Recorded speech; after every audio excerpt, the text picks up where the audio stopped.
bien, bonjour à tous. Je suis ravie de vous accueillir pour cette dernière journée de session matériaux-vigilance.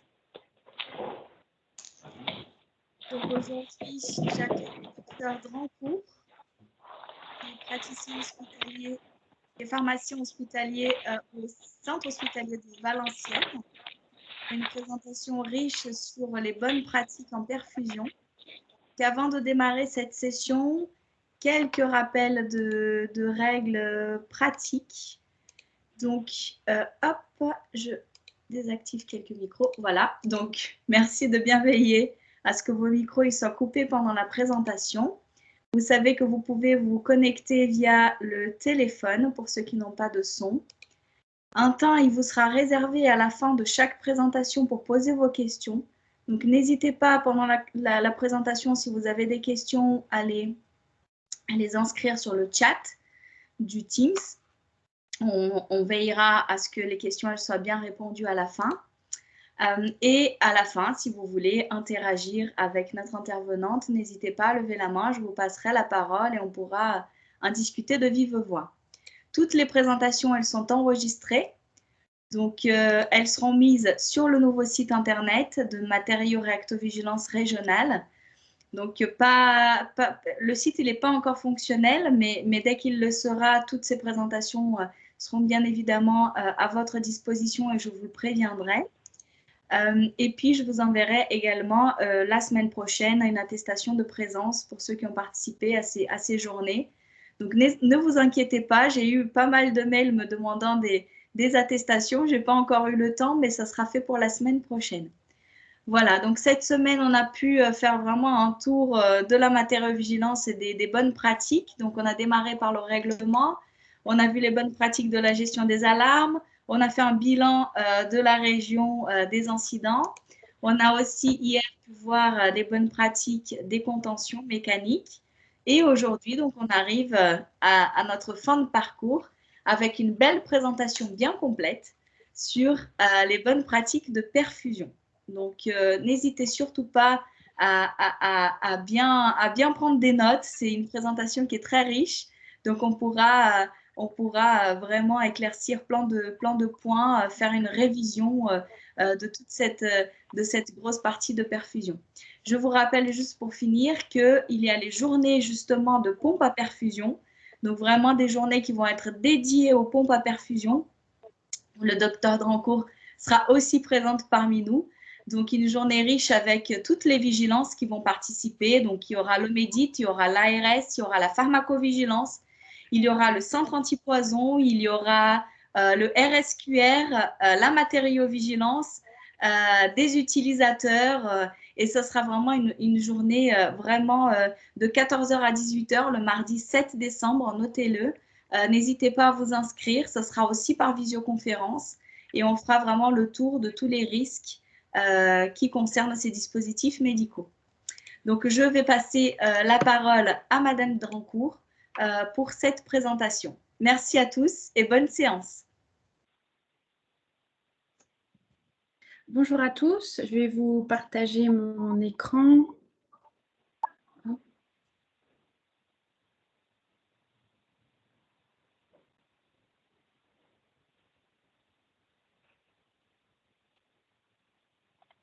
Est-ce que vous voyez tous?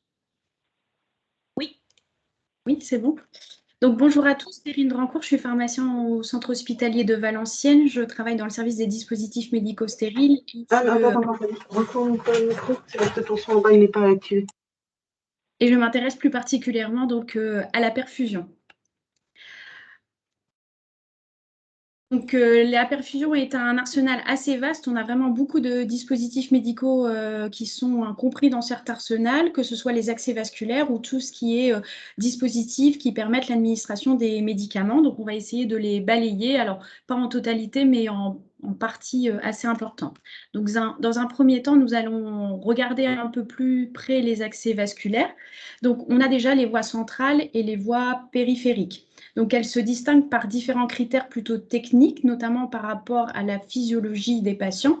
Donc, la voie centrale, on va plutôt la poser au niveau des vaisseaux qui sont épais, qui ont des débits importants. Et l'importance c'est par rapport au diamètre du cathéter et au diamètre du vaisseau. On mesure toujours le diamètre du cathéter. Il ne faut pas que le diamètre du cathéter soit trop important dans la lumière du vaisseau. Il faut théoriquement qu'elle soit inférieure à 33%. Donc finalement, le cathéter est de petit diamètre par rapport au vaisseau. Pour la voie périphérique, on est sur des parois de vaisseau qui sont beaucoup plus fines, donc on n'est pas du tout dans les mêmes veines. Le débit de vaisseau est beaucoup plus faible sur la voie périphérique. Et là, contrairement à la voie centrale, on n'a pas d'indication de pourcentage de remplissage de notre veine par rapport à notre cathéter. Souvent, les cathéters ont des diamètres importants par rapport au calibre de la veine. Donc finalement, on a des avantages et des inconvénients pour chaque voie, notamment la voie veineuse périphérique qui est assez simple à poser, qui ne coûte pas très cher, qui est peu traumatique. Par contre, elle a des inconvénients. La durée d'utilisation est limitée, on va le voir, on est sur des durées assez courtes, inférieures donc à 7 jours. On peut avoir des extravasations. On a une seule lumière, donc en cas d'incompatibilité médicamenteuse, il faut poser plusieurs cathéters si c'est nécessaire. On peut être embêté par le capital veineux du patient. La pose de cathéter peut être assez difficile et assez récurrente, donc les piqûres répétées pour les patients peuvent être douloureux et assez traumatiques. Pour la voie veineuse centrale, son intérêt, c'est qu'on peut administrer l'ensemble des thérapeutiques qu'on a au niveau de nos arsenaux. C'est des utilisations qui sont à plus long terme, donc on peut réaliser tout ce qui est nutrition parentérale, chimiothérapie ou administration d'antibiothérapie longue durée. Et plusieurs voies peuvent être disponibles sur des voies veineuses centrales qui permettent donc de limiter les incompatibilités médicamenteuses et donc de faciliter l'administration de nos médicaments. Les inconvénients, c'est que pour poser une voie centrale, ce sont des experts qui les posent. Tout le monde n'est pas, tous les médecins ne sont pas formés pour poser des voies centrales. Les soins d'entretien infirmiers sont beaucoup plus importants et extrêmement importants pour limiter les complications infectieuses ou thrombotiques. Il y a également des risques assez importants quand on pose une voie veineuse centrale qui est tout le temps maintenant posée sous échographie. C'est notamment tout ce qui est risque de pneumothorax, hémorragie ou risque infection. Et comme on a pu le voir sur la voie veineuse périphérique qui était à faible coût, la voie veineuse centrale est beaucoup plus coûteuse.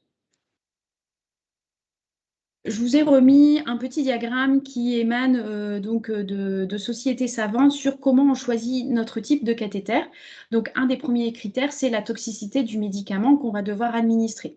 Est-ce que c'est un produit qui est vésicant ou qui est irritant ? Si nous avons un produit qui est non vésicant, non irritant, on va privilégier la voie d'abord périphérique. Si on est face à un produit qui est vésicant, irritant, tel que les chimiothérapies, la vancomycine ou d'autres thérapeutiques, on va privilégier l'abord central. Il y a également un autre critère, hormis le type de médicament, c'est la durée d'implantation du cathéter. Donc, si on est sur des durées courtes, donc soit 1 à 7 jours, comme on peut voir donc, au niveau de ce graphique, nous allons plutôt nous orienter vers des cathéters veineux périphériques qui sont courts ou des midline. On peut aller jusque 7 semaines pour les midline. Par rapport à la voie centrale, on va être sur des durées plus importantes, donc au niveau de 1 mois à 3 mois ou supérieur à 3 mois, on va poser des PICC line ou des chambres implantables, ou des cathéters veineux centraux qui seront plus orientés sur des services qui sont critiques, type réanimation, USIC, mais ce ne sont pas des cathéters avec lesquels les patients vont sortir, contrairement au PICC line ou à la chambre implantable. Donc, je vais tout d'abord vous présenter le cathéter veineux périphérique, qui est vraiment quelque chose qu'on utilise quotidiennement, qui est la grande cavalerie dans les services de soins. Donc, c'est un dispositif qui est tubulaire en polymère d'une longueur inférieure ou égale à 80 mm. C'est une donnée qui est assez intéressante par rapport à ça. Donc, on sait que supérieur à 80 mm, on arrivera sur tout ce qui est dispositif de voie centrale. Donc, c'est muni d'une aiguille guide, donc ce qu'on appelle un mandrin, qui permet l'effraction du cathéter au niveau de la peau, la mise en place dans le système cardiovasculaire. Et ensuite, quand on est bien placé au niveau du cathéter, qu'on a bien un reflux sanguin, c'est un dispositif qu'on retire et ensuite on peut mettre en place le prolongateur robinet 3 voies pour mettre en place par la suite notre ligne de perfusion. Donc, dans le jargon, ça peut être également appelé cathé court. On a plusieurs diamètres. Les longueurs peuvent être entre 14 et 50 mm. Et on a une connectique lueur qui est adaptée à la voie injectable. Au niveau des nombres de gauges et de l'arsenal, donc on a soit donc, le plus gros cathéter qui est en 14 gauges et qui permet de faire notamment du remplissage en urgence. Et ensuite, on a des dispositifs qui sont beaucoup plus fins et qui sont recommandés en pratique, notamment le 22 et le 24 gauges, qui sont de plus en plus recommandés. Alors, avant, ils étaient réservés, on va dire, aux populations extrêmes, la néonate, la pédiatrie et la gériatrie, mais de plus en plus, le 22 gauges est utilisé pour tous les patients des établissements. Donc, les cathéters peuvent être également, donc on sait qu'il faut lutter contre l'exposition aux accidents au sang et on a eu une réglementation qui a émané il y a quelques années et qui recommandait fortement la mise en place de dispositifs sécurisés. Donc, les cathéters veineux périphériques font bien entendu partie des dispositifs de sécurisation et on a deux types de sécurisation pour les cathéters. Donc, quand on fait des appels d'offres ou des choix de cathéters, c'est un élément important à prendre en compte. Donc, on a des sécurisations qui sont dites actives. Donc, c'est-à-dire que c'est le soignant qui décide d'activer le système de sécurisation. Donc, par exemple, en appuyant sur un bouton, donc il pose le cathéter, le mandrin est encore en place et ils appuient sur le bouton lorsqu'ils sont bien placés et le mandrin se rétracte et se sécurise pour éviter la piqûre lorsqu'on va retirer le mandrin. Le deuxième système, c'est la sécurisation passive. Donc là, lorsque le cathéter est posé, le mandrin est en... un gros problème. Allô? Oui? Oui. C'est quelqu'un qui s'est connecté par téléphone. Pardon, je désactive son micro. Voilà. Donc, le deuxième type de sécurisation, c'est la sécurisation donc, passive. Et donc là, l'utilisateur ne va faire aucun geste pour sécuriser le matériel. Donc, le cathéter est en place, le mandrin est à l'intérieur de notre cathéter, le cathéter est posé. Et en retirant tout doucement le mandrin va se sécuriser automatiquement. Donc, il y a des avantages des deux côtés, sachant que le fait d'avoir une sécurisation passive empêche l'utilisateur d'éviter de retirer le mandrin sans avoir appuyé sur le bouton, donc de façon volontaire. C'est un peu plus difficile en termes de pose parce que parfois, ils aiment bien faire quand même des allers-retours avec le mandrin pour bien poser le cathéter, mais dans un système de sécurisation passive, quand on a atteint un certain retrait du mandrin, la sécurisation est réalisée et elle est irréversible, donc ils ne peuvent pas revenir en arrière. Donc, c'est vraiment une technique à appréhender et un bon usage et une présence importante dans les services pour qu'ils adhèrent bien à ce système de sécurisation. Donc, les indications sont assez standards. Donc, dans les cathéters veineux périphériques, on peut faire du remplissage, de l'hydratation, les traitements médicamenteux et notamment la nutrition, mais certaines nutritions qu'on peut passer en voie périphérique, on peut transfuser et faire du prélèvement sanguin. Au niveau des contre-indications, alors les patients qui portent une fistule artério-veineuse dans le cadre de dialyse, les patients qui ont bénéficié d'un curage ganglionnaire dans le cadre du traitement du cancer du sein, les prothèses orthopédiques coudes et épaules, et également tout ce qui est infection au niveau des bras qui pourrait entraîner potentiellement un risque infectieux lors de la mise en place de notre cathéter. À savoir qu'avec les nouvelles recommandations de la SF2H qui datent de mai 2019 sur les cathéters veineux périphériques, auparavant, nous avions une date de pose de cathéter qui était à 4 jours et la pose de cathéter s'est étendue à 7 jours. Donc, on a prolongé la date de pose du cathéter. C'est une information assez importante pour les services de soins. Lorsque l'on pose donc un cathéter, comment les soignants doivent s'y prendre? Donc, on a tout d'abord une hygiène des mains qui doit être réalisée donc, par une friction hydroalcoolique avant le soin. Le port de gants stériles est nécessaire si on va palper le point de ponction. Sinon, on utilise des gants non stériles pour prévenir le risque d'AES lorsque l'on pose le cathéter. L'anesthésie locale est très peu réalisée. Elle peut être mise sur prescription médicale et appliquée 1 heure avant.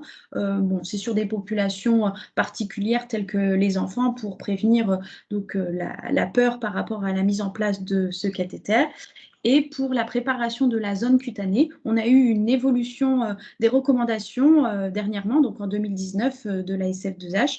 Auparavant, on était notamment sur une détertion 4 temps, donc bétadine scrub par exemple, rinçage, séchage avec des compresses et antiseptique alcoolique.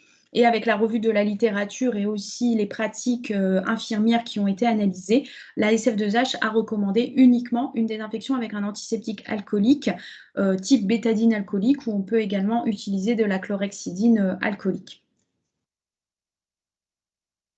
Pour la pose du cathéter veineux périphérique, les infirmières n'ont pas besoin d'habillage particulier, la tenue professionnelle suffit. En termes de réfection du pansement, on a également eu une évolution des pratiques et des recommandations en 2019 avec la mise en place de pansements avec bandelette. Auparavant, ce qu'il était recommandé, c'était la mise en place d'un pansement transparent et semi-perméable, donc type Tegaderm ou Opsite. Et les nouvelles recommandations indiquent maintenant la mise en place de bandelettes supplémentaires en plus de ce pansement transparent. Donc, les bandelettes permettent une meilleure fixation et de réduire le risque de vénite qui est assez important lorsque l'on pose des cathéters veineux périphériques. En termes de réfection du pansement, nous n'avons pas de date précise, c'est seulement si le pansement est souillé ou décollé. Une nouvelle aussi recommandation qui n'existait pas auparavant, avant 2019, c'est la réalisation d'un rinçage pulsé. Auparavant, il n'y avait pas du tout de rinçage pulsé qui était effectué sur les cathéters veineux périphériques. C'était quelque chose qui était assez connu pour tout ce qui était PICC line, où on faisait des rinçages pulsés avant et après administration. Les nouvelles recommandations de 2019 sur les cathéters veineux périphériques introduisent la notion de rinçage pulsé dans l'entretien, donc avant et après administration des médicaments. Et elle se réalise avec une seringue de Luerlog de 10 ml et on met 10 ml de NaCl 0,9% si le médicament est compatible. Certains médicaments sont incompatibles avec le NaCl 0,9%. Dans ce cas-là, vous pouvez utiliser du glucose 5% pour réaliser le rinçage du cathéter. Cela a un impact assez important dans les services de soins. Pour en avoir discuté dans un groupe institutionnel, c'est vraiment quelque chose qui est très, très difficile à mettre en place dans les services. Et pour expérience à Valenciennes, pour des patients qui ont énormément de thérapeutique, où le fait de faire avant-après est clairement impossible pour les soignants, on a validé, mais c'est vraiment en local, le fait de faire un rinçage pulsé une fois par poste. Comme ça, on est sûr que le rinçage soit bien fait au moins une fois pour l'entretien du cathéter. Également, par rapport à ces nouvelles recommandations de 2019, les membranes obturateurs ne doivent plus être utilisés. Les nouvelles recommandations indiquent que lorsque l'on touche l'embase du cathéter, on ne peut plus utiliser le cathéter. Donc, lorsque l'on met en place un mandrin que vous voyez ici sur votre droite, lorsque l'on met en place ces mandrins dans les cathéters pour les obturer parce qu'on n'en a pas forcément besoin, par exemple, c'est un cathéter que l'on utilise 3 fois par jour pour administrer des antibiotiques. Entre chaque cure d'antibiotiques, on met un mandrin pour le garder opérationnel et puis réaliser l'administration d'antibiotiques suivante.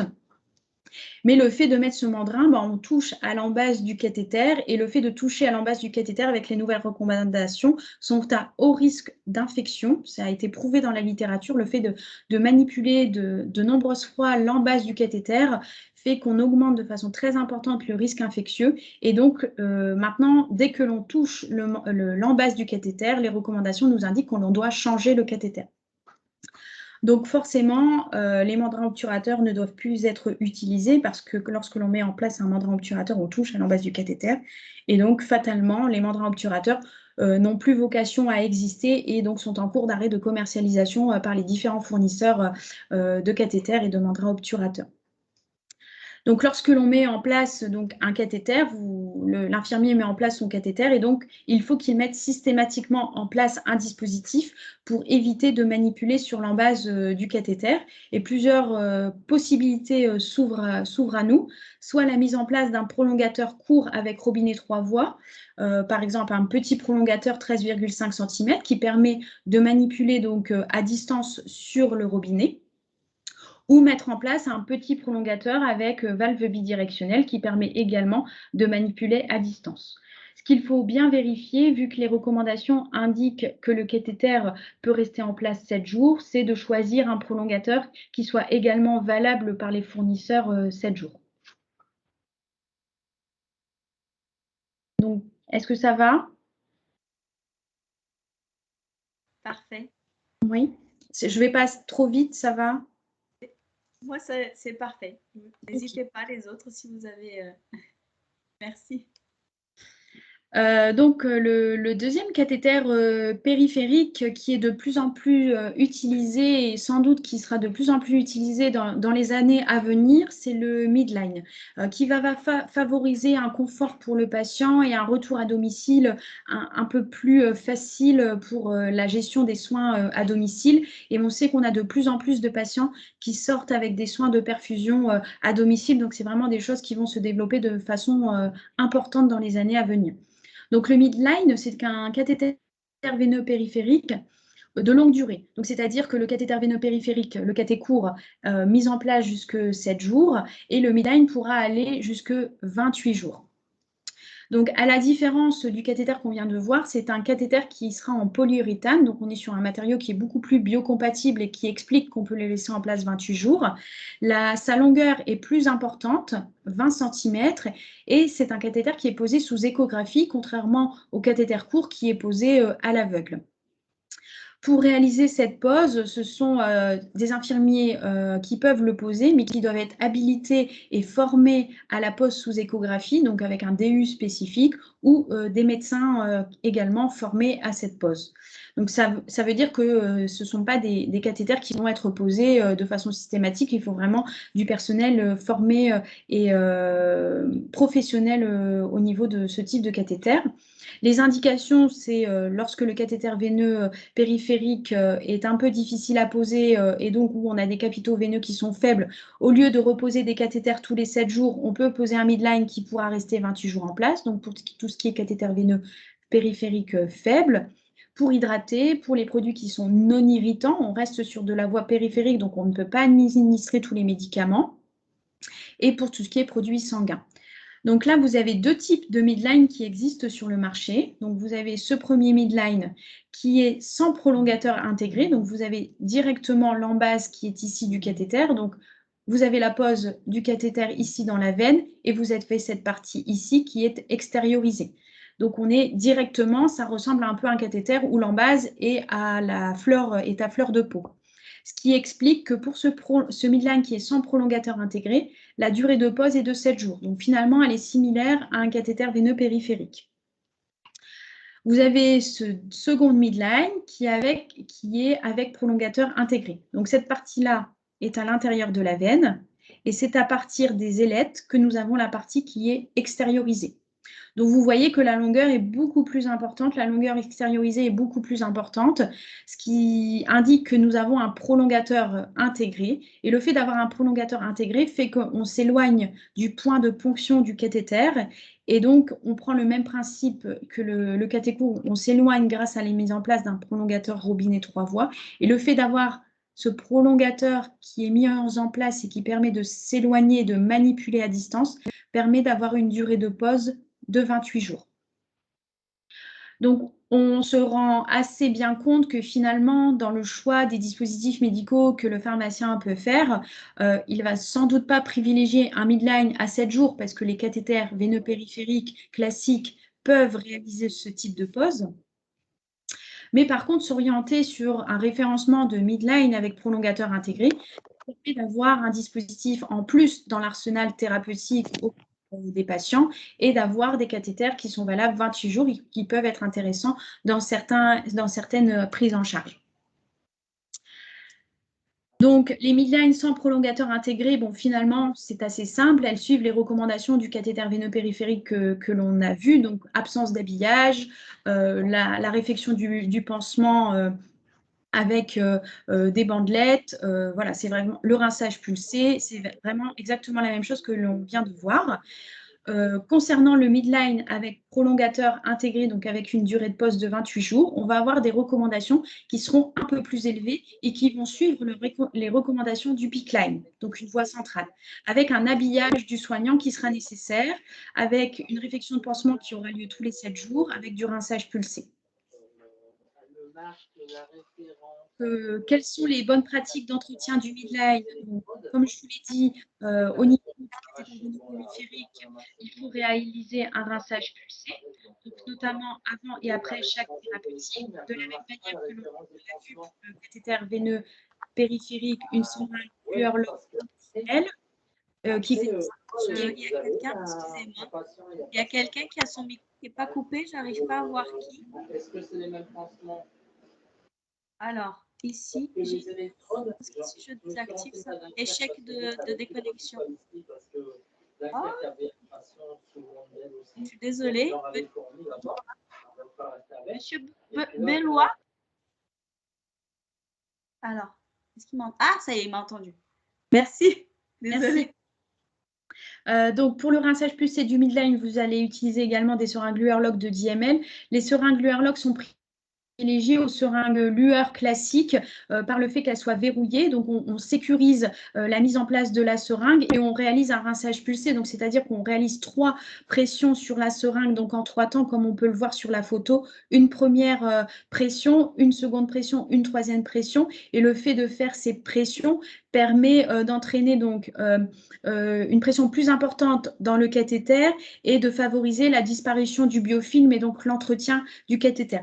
Le fait de faire un rinçage simple, donc c'est-à-dire de pousser en un temps, la force est moins importante qui est exercée sur le piston de la seringue et finalement on n'a pas vraiment d'action de prévention sur l'entretien du cathéter. Donc c'est vraiment le rinçage pulsé qui est privilégié pour son action de pression à l'intérieur de la lumière du cathéter.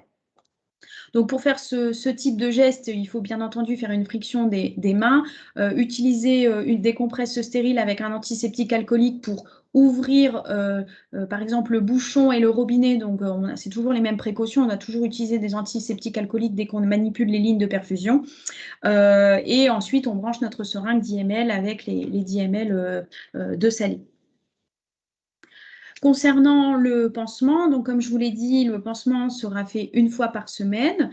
Donc, à savoir qu'il y a une particularité sur le pansement du midline, c'est que ce n'est pas uniquement un pansement transparent et des bandelettes comme on l'a vu sur le cathéter veineux périphérique.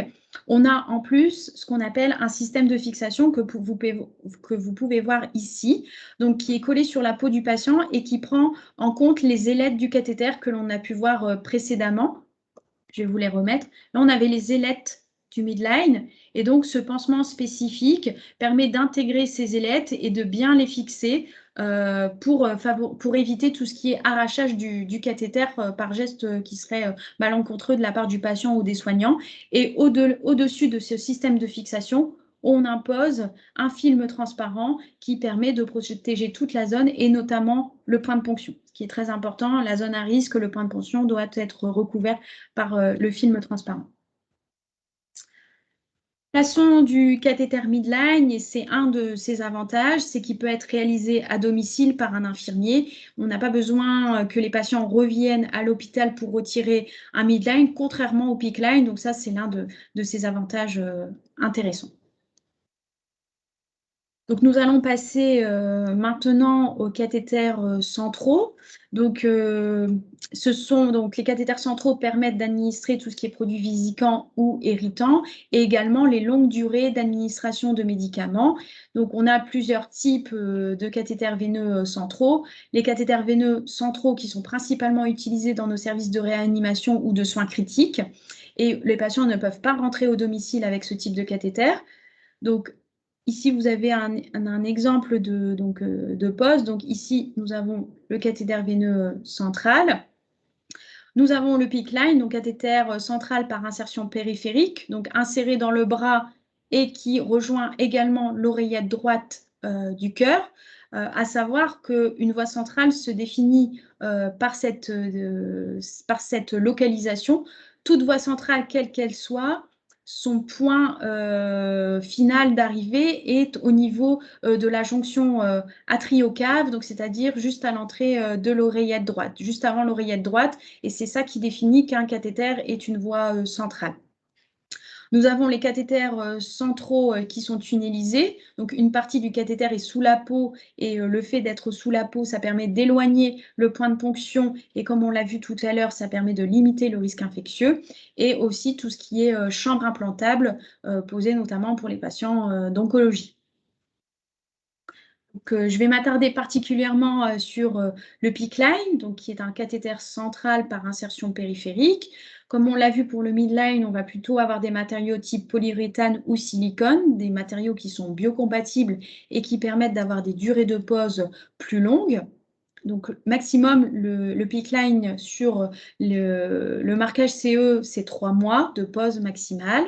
Donc, on a différents diamètres. La longueur du PICC-Line, c'est entre 40 et 50 cm versus le midline où nous étions à 20 cm. Donc, c'est aussi une des caractéristiques qui fait que l'on peut différencier le midline du PICC-Line, c'est par rapport à sa longueur. Le midline arrive à la jonction axillaire et le PICC-Line arrive à la jonction atriocave au niveau de l'oreillette droite.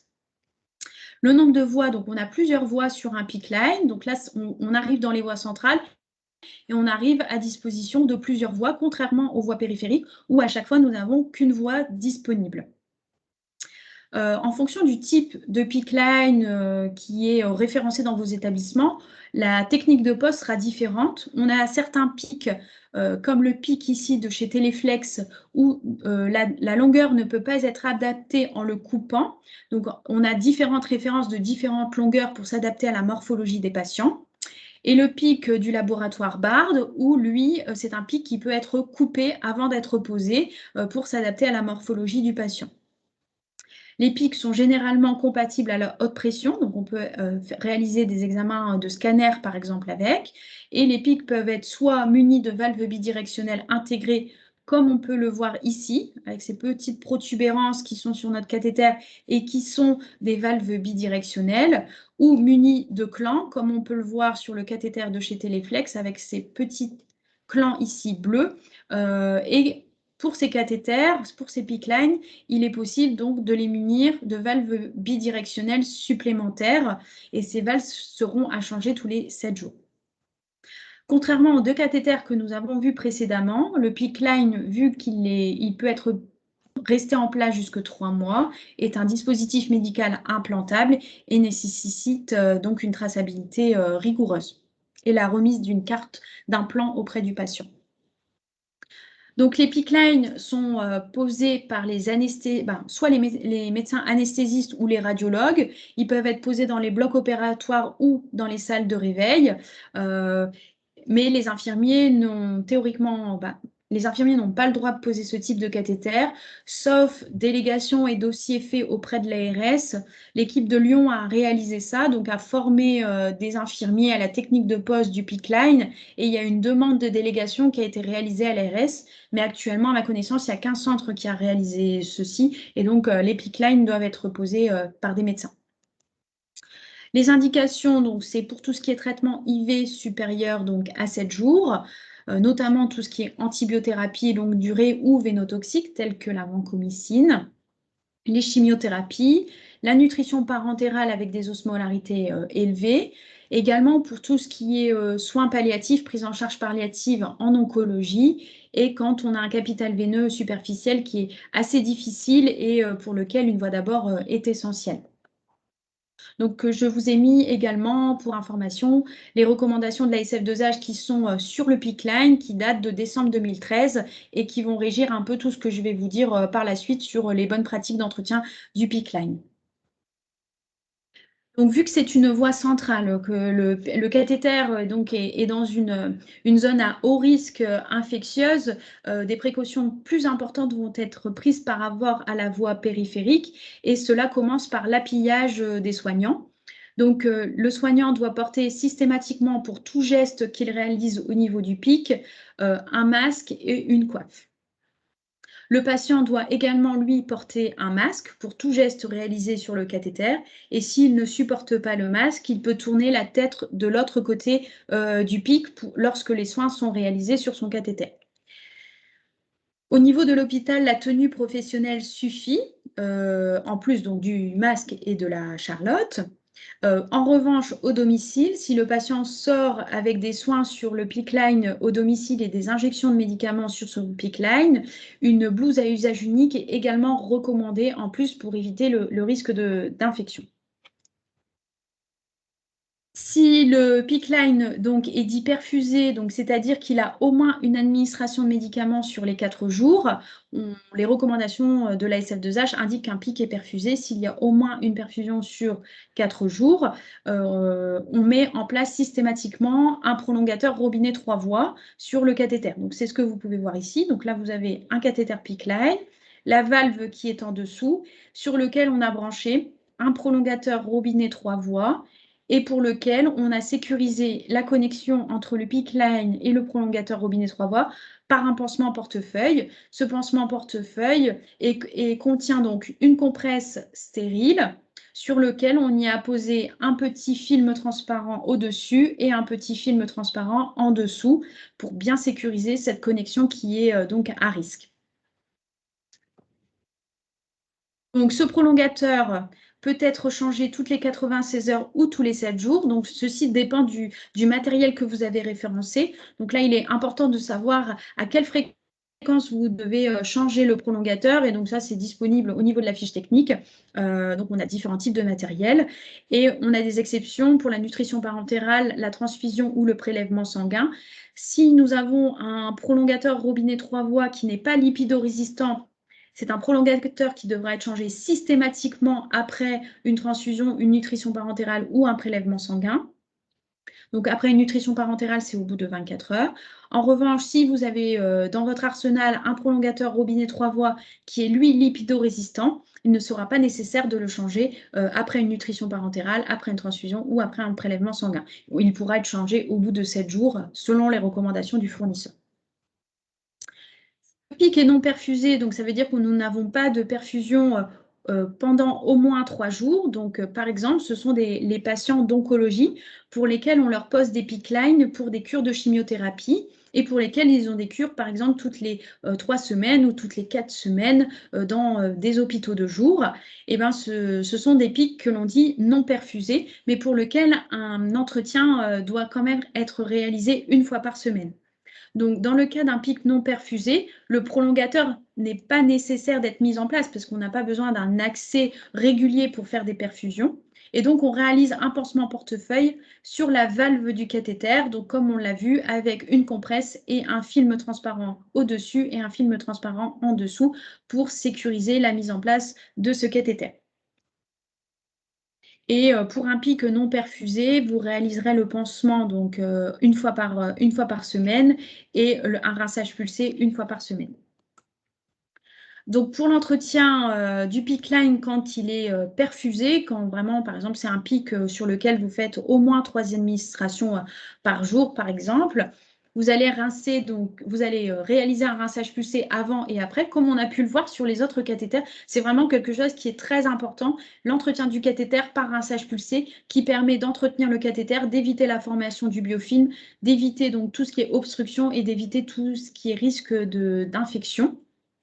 Donc, on va utiliser toujours la même chose, une seringue Luoloc 10 ml avec du NaCl 0,9%, si on est incompatible, du glucose 5% en 3 poussées successives.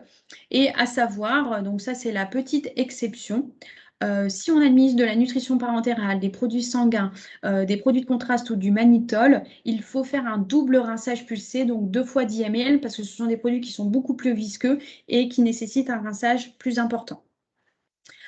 À savoir que les soignants ont l'habitude de mettre des bases qui coulent en continu sur les cathéters, mais le fait d'avoir une base qui coule en continu sur le cathéter n'est pas en soi un rinçage et ne permet pas l'entretien du cathéter. Donc, même si on a une base qui coule en continu, il faut faire un rinçage pulsé sur le cathéter.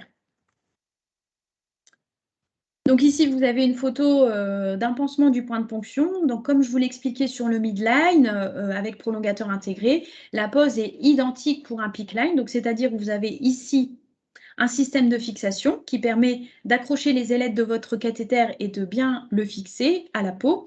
Et ensuite, vous mettez en place un film transparent pour couvrir l'ensemble. Les systèmes de fixation, il y en a différents sur le marché. Lorsque vous référencez ce type de pansement, il est juste important de vérifier que ce sont des systèmes qui sont universels et qui s'adaptent à l'ensemble des cathéters qui sont disponibles sur le marché pour ne pas avoir de mauvaises surprises et pour ne pas avoir un système de fixation qui ne sera pas compatible avec votre cathéter. Donc, et ici, vous avez votre film transparent. La réfection du pansement. Donc, la réfection du pansement peut avoir lieu 24 heures après la pose. Donc, elle a lieu 24 heures après la pose si le poseur, par exemple, a apposé une compresse ou alors donc une compresse et on ne voit pas le point d'insertion. Donc, il est nécessaire de refaire le pansement pour vérifier le point d'insertion ou si le pansement est souillé. Donc là, il est nécessaire de refaire systématiquement le pansement dans ces deux catégories. On ne voit pas le point de ponction ou le pansement est souillé. Si le pansement est propre, si on le voit, s'il n'y a pas de sang, s'il n'y a pas eu de problème au niveau du point de ponction, il n'est pas nécessaire de changer le pansement au bout de 24 heures. On peut réaliser la réfection du pansement au bout de 7 jours. Systématiquement, pour les peak lines et également les midlines avec prolongateur intégré, vous allez réaliser la réfection du pansement tous les 7 jours, sauf si le pansement est souillé ou décollé entre deux, le pansement sera refait si voilà, il est sale. Donc c'est une réfection totale, donc le système de fixation et le pansement du point de ponction. Pour réaliser ce geste, le soignant doit bien évidemment s'habiller, masque et coiffe, blouse à usage unique si on est au domicile et masque pour le patient. Dans un premier temps, nous allons utiliser des gants non stériles pour retirer les pansements qui sont dits souillés, donc on n'a pas besoin de gants stériles mais des gants non stériles, avec une technique stretch, donc c'est-à-dire que l'on décolle les deux extrémités du pansement du film transparent. On les étend, on tire dessus tout doucement, ce qui permet de ne pas faire trop mal au patient et de le retirer sans trop de douleur. Donc ça, c'est valable pour tous les films transparents. Et ensuite, on peut retirer notre Statlock qui est ici. Et on sécurise parce qu'à cette étape-là, le peak line n'est plus tenu par le Statlock, n'est plus fixé. Donc, pour le sécuriser malgré la réfection du pansement, vous pouvez apposer une bandelette de sécurisation qui est contenue dans l'emballage du système de fixation qui va être nouvellement posé. Vous réalisez une hygiène du point de ponction et également du cathéter, donc détertion 4 temps, donc savon antiseptique, rinçage, antiseptique dermique, séchage.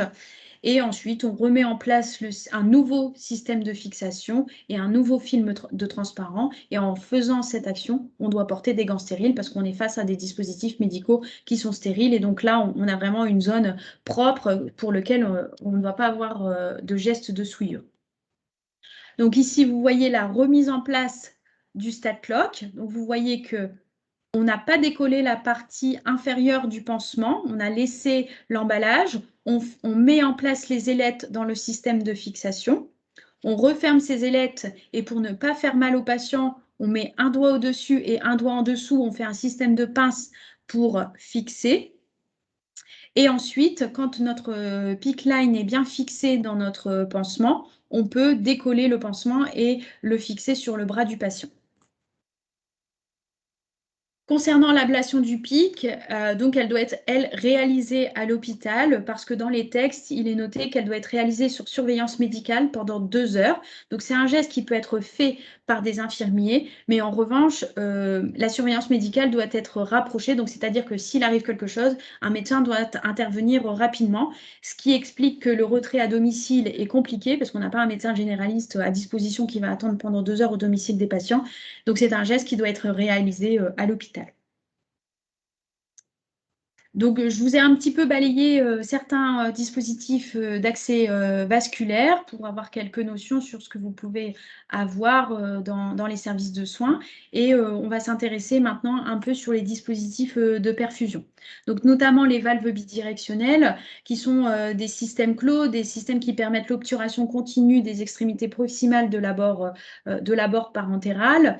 Donc, selon les recommandations du CDC 2011 et de la SF2H 2019, il est privilégié d'utiliser des valves bidirectionnelles préfendues. Globalement, c'est ce qui reste sur le marché. On n'a plus de valves mécaniques qui sont mises à disposition par les fournisseurs.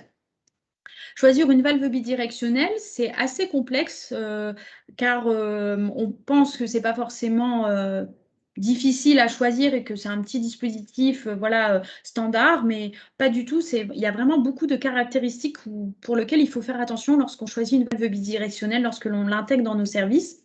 Donc tout d'abord, il faut que le septum de la valve soit lisse pour favoriser une bonne désinfection de la valve, parce que l'on sait que la mise en place des valves dans les services favorise la baisse d'attention des soignants sur la désinfection des systèmes de perfusion et notamment des valves. Ça facilite le branchement des perfusions et finalement, ils oublient d'utiliser des compresses imbibées d'antiseptiques et branchent directement la perfusion sur les valves.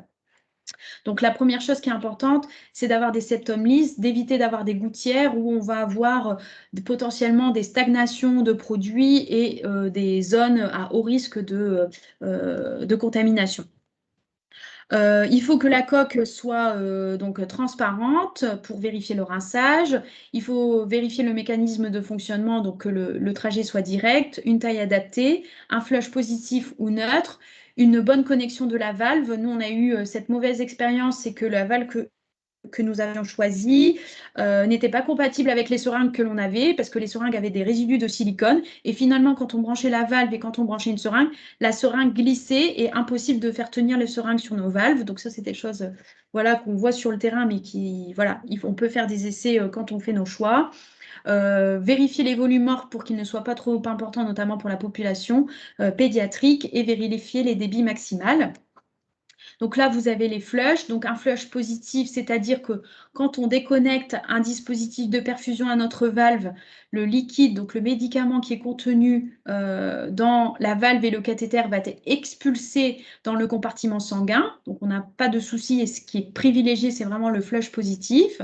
Le flush neutre, c'est l'inverse, c'est-à-dire que quand on déconnecte, on a un phénomène d'aspiration et du sang rentre dans le cathéter, ce qui fait qu'on a potentiellement des risques de thrombose et d'occlusion de notre cathéter. Le flush neutre, c'est-à-dire que quand on déconnecte, il n'y a pas de mouvement, que ce soit éjection du produit dans le compartiment sanguin ou aspiration de sang. Donc, il faut privilégier les valves avec flush neutre ou flush positif. Il faut toujours bien désinfecter les valves à chaque fois qu'on les utilise avec une friction de 30 minutes. Favoriser le rinçage pulsé, quel que soit le dispositif d'abord, en 10 ml comme on l'a vu. Les valves sont à changer tous les 7 jours. Il ne faut surtout pas piquer avec une aiguille dans les valves parce qu'on va abîmer le septum et donc elles ne seront plus utilisables.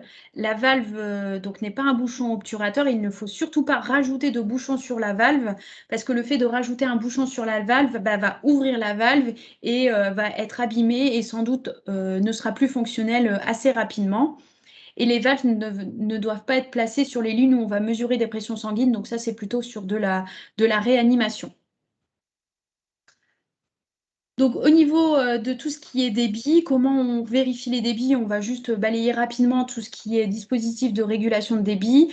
Ce qui est important pour la régulation de débit, c'est le volume de dilution et la concentration. Et le débit fait partie intégrante de la prescription médicale. Nous avons plusieurs choix en termes de régulation de débit. Donc nous avons ici le premier dispositif qui est une molette, donc c'est le perfuseur simple, le régulateur de débit, les diffuseurs portables, les pompes et les seringues autopulsées.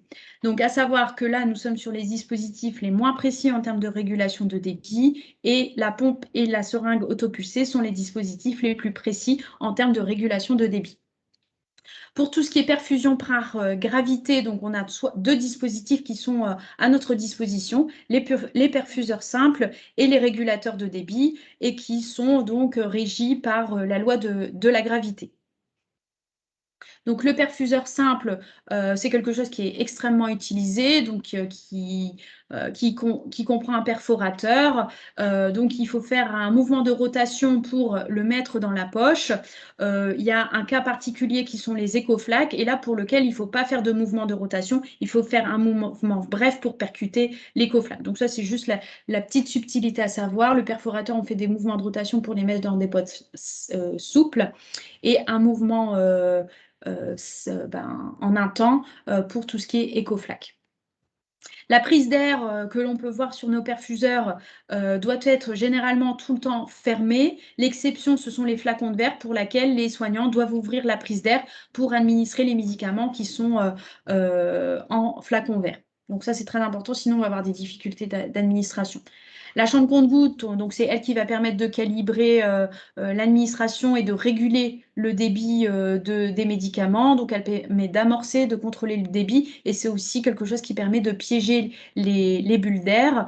Le volume, c'est environ 10 à 15 ml. Donc ça, c'est important en termes de volume mort et d'avoir ça en tête parce que le perfuseur simple est un dispositif qui a quand même un volume mort assez important, 15 ml. Et par exemple, si vous avez du fluconazole pré-rempli, on avait ça nous à une époque, des petites poches de fluconazole pré-remplies à 50 ml, finalement, quand vous administrez avec un perfuseur simple le fluconazole, il y a 15 ml du médicament qui va rester dans votre perfuseur. Donc, ça peut être gênant sur des médicaments tels que le fluconazole de se dire qu'il y a un cinquième du médicament qui reste dans le perfuseur et qui n'est pas administré à nos patients. Donc, ça, c'est des choses sur lesquelles il faut être vigilant.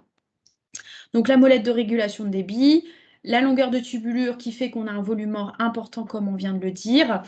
Et on a également en perfusion par gravité, en associant le perfuseur simple, on peut lui ajouter un régulateur de débit qui va permettre d'améliorer la régulation de débit par rapport à la molette et la chambre compte-gouttes. Donc on a deux parties, une partie qui est mobile et une partie qui est fixe. Et ça permet d'améliorer la régulation du débit dans le temps par le comptage de gouttes qui est toujours essentiel.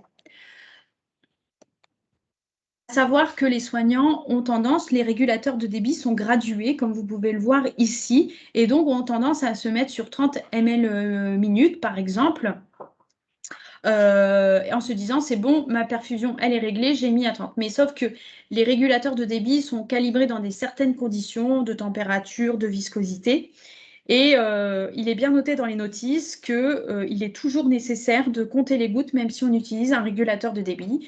Il y a plusieurs études qui ont été réalisées et qui ont bien mis en évidence que ce n'est pas parce qu'on se met sur 30 qu'on a bien un débit à 30. Ça peut très bien être un débit à 45 qui va être réalisé. Donc finalement, des poches qui sont terminées bien avant que cela était nécessaire. Donc finalement, les régulateurs peuvent être une fausse sécurité s'ils ne sont pas bien utilisés. En revanche, s'ils sont bien utilisés, ils permettent de stabiliser la régulation du débit dans le temps. Le fait d'avoir uniquement un perfuseur simple, le volume de la poche diminue au fur et à mesure, ce qui fait des variations de débit assez importantes dans le temps. Et le fait de mettre en place un régulateur de débit en plus de votre perfuseur simple permet de limiter ce phénomène dans le temps et de stabiliser le débit sur un plus long terme, contrairement au perfuseur simple. Mais il faut qu'il soit bien utilisé. Dispositif aussi pour réguler le débit, c'est le diffuseur portable qui est plutôt utilisé en ville parce que ça permet la facilité en ambulatoire et la variation de débit est autour de 15%, donc c'est plus ou moins moyen. On ne va pas l'utiliser pour les médicaments à marge thérapeutique étroite. Donc souvent on l'utilise pour tout ce qui est antibiothérapie, chimiothérapie et traitement de la douleur. Et à savoir que c'est aussi un dispositif qui a été calibré dans certaines conditions et qui va varier son débit en fonction de la température et de la viscosité du produit.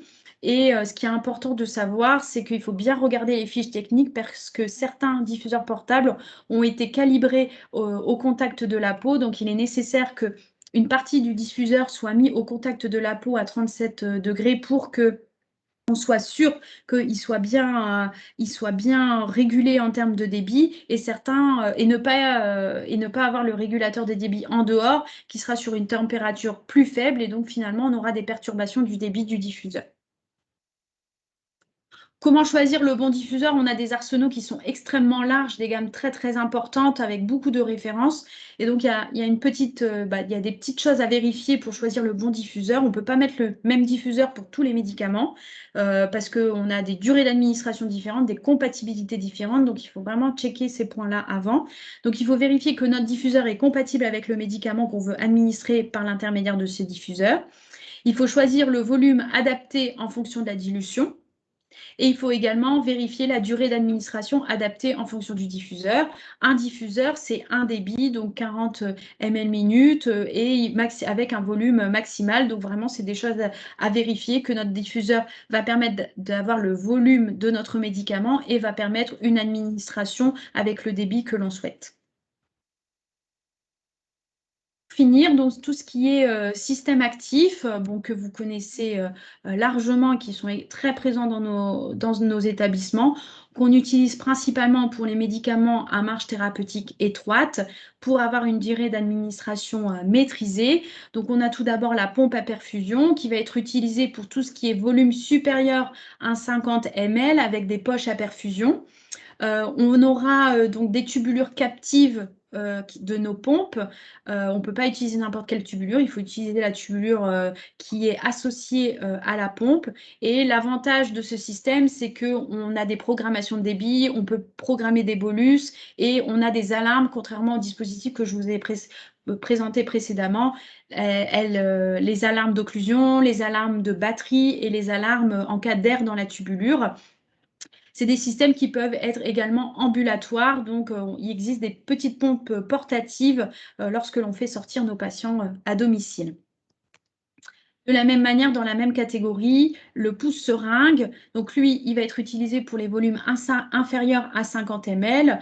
Contrairement à la pompe, on n'a pas du matériel captif, donc la seringue et le prolongateur de SAP ne sont pas captifs. Il faut aussi juste s'assurer que dans la bibliothèque de la seringue électrique, on a bien la seringue qui a été référencée et calibrée pour être utilisée dans ce pouce-seringue. C'est le dispositif qui est le plus précis sur le marché actuellement. Donc, la pompe est à 5% d'imprécision et la seringue électrique à 3% d'imprécision. De la même manière, c'est que c'est un dispositif qui est programmable pour les débits, pour les bolus. On a aussi des seringues autopulsées qui permettent de faire des relais de catécholamine, notamment dans les services de réanimation, pour éviter des arrêts brutaux d'administration de catécholamine. On a 2 pouces seringues qui sont branchées donc en même temps et une qui est en train de se terminer va progressivement baisser son débit et la seconde va prendre le débit de façon progressive pour que finalement l'arrêt de la SAP n'ait pas de conséquences cliniques pour les patients. Pour finir, donc là, on a vu les dispositifs et je vais juste vous aborder là de façon très brève le changement des lignes. Donc là, vous avez votre patient avec le cathéter qui est mis en place et ensuite vous avez un prolongateur avec une rampe, la base qui coule sur la rampe et des lignes secondaires qui sont par exemple une seringue électrique et une pompe mise en place pour administrer les médicaments. Donc la ligne principale, c'est cette ligne-là, donc c'est-à-dire le prolongateur, la rampe et la base. Cette ligne sera changée toutes les 96 heures. Tout ce qui est ligne secondaire, donc tout ce qui est branché sur la rampe, sera à changer à la fin de la perfusion. Et forcément, il y a toujours des exceptions. Dans tous les cas, il y a des exceptions et c'est toujours les mêmes. C'est la nutrition parentérale, la transfusion et les prélèvements sanguins qui sont des produits très riches en lipides. Quand on a ces produits qui sont très riches en lipides, imaginons, nous avons un soignant qui administre un culot ici. À la fin du culot, nous sommes obligés de changer complètement la ligne parce que ce sont des dispositifs qui ont potentiellement la présence de phtalates de DEHP et on sait que ces DEHP migrent dans les lipides et donc on a un haut risque de migration de lipides en administrant ça. Donc il est nécessaire de changer la ligne pour éviter toute migration de phtalates. Je vous remercie pour votre attention et je suis disponible pour des questions si vous le souhaitez. Merci beaucoup. C'était une conférence très très riche et très très claire. Et pour ça, je vous en remercie vraiment beaucoup. Moi, j'étais vraiment captivée. J'aurais pu encore vous écouter longtemps, donc c'est très bien. Donc, pour cette conférence-là, moi, je vous invite vraiment, je ne sais pas si c'est possible pour vous en tant que correspondant suppléants locaux de matériaux-vigilance. Une fois que vous aurez le lien de cette présentation, c'est de pouvoir le diffuser dans les services, le diffuser parmi les cadres de santé parce que c'est hyper, hyper instructif et je pense que ça nous donne des bons rappels de vraiment de bonnes pratiques pour ces dispositifs-là. Alors, je me permets du coup de reprendre des questions parce que moi aussi j'en ai. Alors, et puis c'était la présentation qui a eu le plus de succès dans la semaine. Donc merci, on était presque 70 personnes connectées. Donc c'est un sujet, je pense, qui touche un peu à tout le monde. Alors, première question, le cathéter périphérique peut-il être laissé en place 7 jours? Donc après, on a vu, elle dit qu'elle a retrouvé sa réponse dans les recos, mais si vous voulez faire le... Oui, donc dans les dernières recommandations de 2019, il valide le fait de laisser en place un cathéter 7 jours de façon maximale. En discutant avec les soignants dans le groupe qu'on a mis en place pour mettre en place ces recommandations et discuter avec les soignants pour voir la faisabilité, certains soignants nous disent que c'est assez rare que des cathéters restent en place aussi longtemps, mais on sait que parfois les cathéters peuvent rester en place jusque 7 jours et ça peut être une alternative très intéressante quand on a du mal à poser les cathéters sur des capitales veineux précaires. D'accord, très bien. Ensuite, est-ce qu'un pansement PICC line est compatible pour un midline? Oui. Bah après, ça dépend s'il est universel, mais vous pouvez utiliser le même système de fixation entre PICC et mid, c'est ce qu'on fait chez nous. D'accord, très bien. Moi, j'avais des questions aussi, j'en profite. Vous aviez dit que les midlines, ils peuvent être posés à domicile. Par contre, c'est sous échographie. Est-ce que Non. c'est quelque chose que... Non, les midlines, ils ne peuvent pas être oui. posés à domicile. Ah oui, d'accord. J'ai pas été, alors, les midlines, ils sont posés à l'hôpital parce qu'il faut l'échographie, etc. Donc, ils sont posés à l'hôpital. Par contre, ils peuvent être retirés à la maison. Ah, ok, voilà. Très bien. Non, bah, parfait. C'était un doute que j'avais mal pris de... Parfait. Donc, à l'hôpital et le retrait possible à domicile. Ok. Le PICC line, du coup, est-ce que c'est sous anesthésie générale ou pas forcément? Non, anesthésie locale. Locale aussi, comme le... Ok, ça marche. Alors, à la fin de la transfusion de PSL, les recos sont de changer toute la ligne de perfusion, si j'ai bien compris. Oui. Ok, voilà, ça c'était une De question. changer si notre matériel n'est pas lipidorésistant. Si vous avez choisi du matériel qui est lipidorésistant, là, vous n'êtes pas obligé de le changer. Mais c'est du matériel qui est plus coûteux. Donc, généralement, dans les hôpitaux, on n'a pas forcément du matériel qui est lipidorésistant. Donc, si on est face à un matériel standard, effectivement, il faut changer toute la ligne. Ok. Ça marche, c'est noté. Est-ce qu'il y a d'autres questions? Vous avez aussi, on a vu aussi les pansements portefeuille pour les pics perfusés. Ça, c'est des choses, il y a une compresse et du coup, c'est pas transparent, mais est-ce que ça a une importance? Il n'y a pas forcément une importance. Le fait, c'est vraiment de sécuriser la connectique. Donc, pour empêcher que malencontreusement, on désadapte cette connexion qui est quand même l'une des plus à risque dans le montage de perfusion en termes d'infection. Donc, bien mettre la compresse stérile avec le film transparent, un film transparent dessus et un film transparent en dessous. Théoriquement, il n'y a pas de, si on l'a bien fait, si on l'a bien verrouillé, il n'y a pas de souci de déconnexion. Et puis, s'il y a un souci de déconnexion, on va vite s'en apercevoir. Hein, D'accord. Très bien, merci. Alors, encore une question. Midline avec prolongateur, est-ce que c'est considéré comme un dispositif implantable? Non. Date de pause inférieure à 28 jours. Donc, on est vraiment à la limite du DMI et donc, ça reste un dispositif médical standard. Voilà. Très bien. On a fait le tour. Est-ce que vous avez d'autres questions? N'hésitez pas, hein, c'est le... Alors, finalement, le flush négatif est utilisé dans quel cas, vu que le positif et le neutre est à privilégier? Alors, théoriquement, il faudrait ne pas utiliser le flush négatif. Donc, quand on choisit notre matériel, il faut éviter d'utiliser des valves à flush négative. Parfois, on est contraint parce que vous avez vu, on a une liste assez exhaustive de critères pour choisir une valve.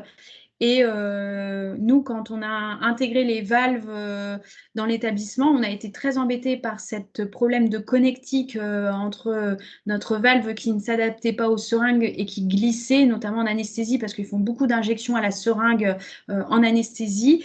Et finalement, on a dû choisir une valve avec un flush négatif parce que on était face à des contraintes techniques qui étaient, on n'était pas capable, on avait très peu de valves sur le marché qui étaient compatibles avec les seringues, avec ces résidus de silicone. Donc, on a été obligé de prendre une valve à flush négatif.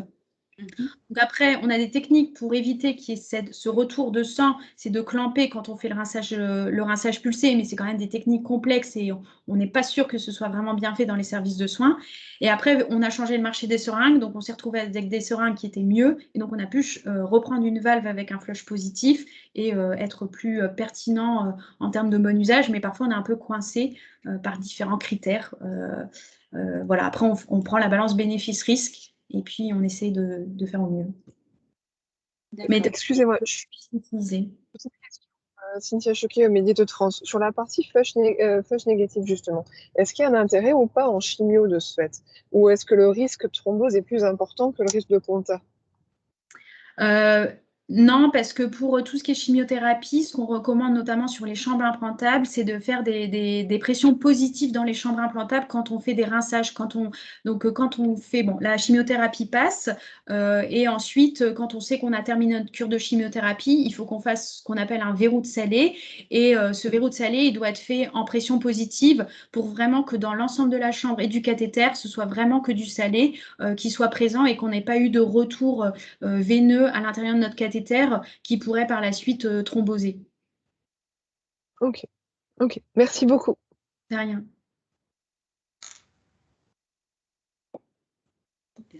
Je prends des notes en même temps. Parfait. Merci beaucoup, docteur Drancourt.